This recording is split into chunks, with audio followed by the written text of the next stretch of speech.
morning guys, Niall here from BreakingPar.tv. I'm back down at Naas Golf Club. I'm here with Gavin Lunny this morning. He's the pro associated with the club here today.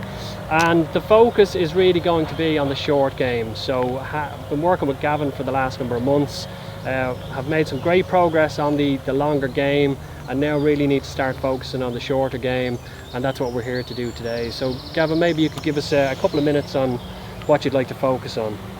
Yeah, I mean, today I'd like to focus on just some basic chipping and to try and give you a very simple technique, and also talk a little bit about how to use loft to do a bit more of the work for you.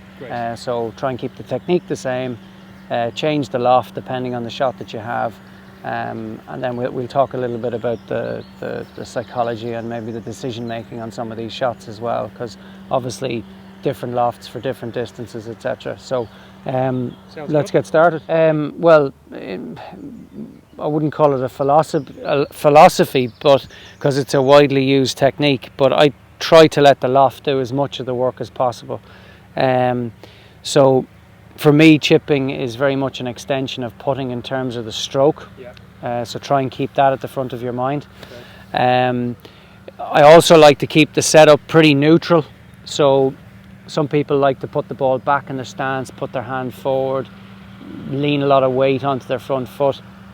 I like to try and stand in a more neutral position with my feet close together and to hold the club down at the bottom of the grip. Now there's two reasons I'll do that. One is to create some feel.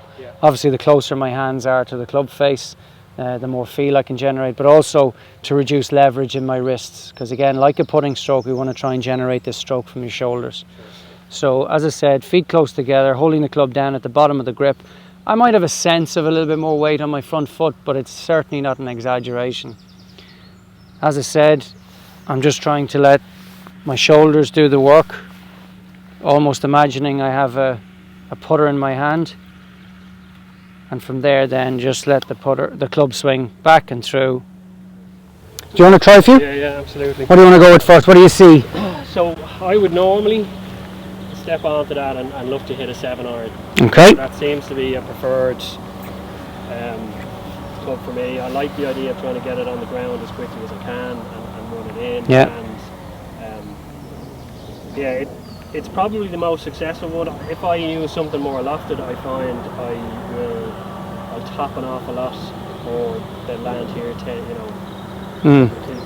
And how do you set up to the ball? What way do you approach these shots? Perspective, and this is something we talked about. When I started coming down to you originally, was using that kind of extension of the putting stroke, and it's something that I have started to use myself. So I'll try and pick something on the green, read it almost like a putt as to where I think the ball is going to break, and then a couple of practice strokes.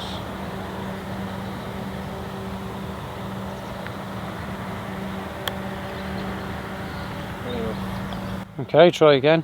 How one thing I noticed there was that your practice swing it was shorter and slower than what I felt you needed to land the ball a little further into the green.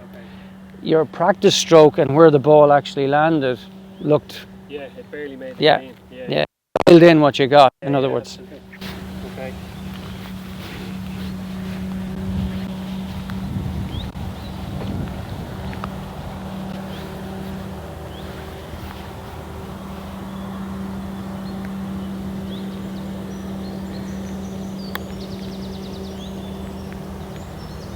Excellent. My thoughts on short shots around the greens is to try and remain as neutral as possible. Again, I don't like to see the ball too far back in the stance. I don't like to see a lot of shaft lean out of dress. Okay. I don't like to see too much weight on the front foot. For me, all those variables just make the swing far too steep. It's down, yeah. It's down, exactly. Okay. And if you can set up with the ball a little bit more neutral, so centre to left half of your stance, hands more in line with the golf ball, maybe a fraction forward, but I'm talking left side of the ball. Okay. For a right-handed golfer, obviously. a sense of having weight on the left side, but not a completely exaggerated lean into it. Okay. If you've 2% more weight on your left side over your right, that's enough. Okay. And again, that leaning forward is going to increase the hands forward and that down and all that. There has to be some amount of downward movement. Okay. Of course there has. But it's a lot less than maybe you were applying in the past, where you put the ball back and your hands forward.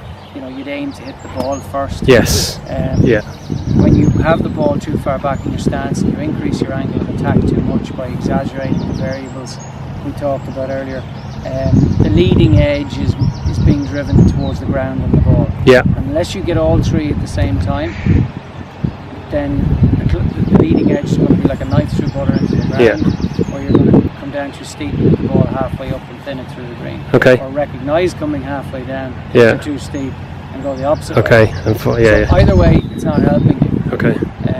So I think, as I said, taking a slightly different approach and being a bit more neutral at address, with the ball centre to left half and a sense of having weight on the front foot is enough. Okay. After that, then it's about dialing in the length and speed of the swing that you're trying to make. Okay.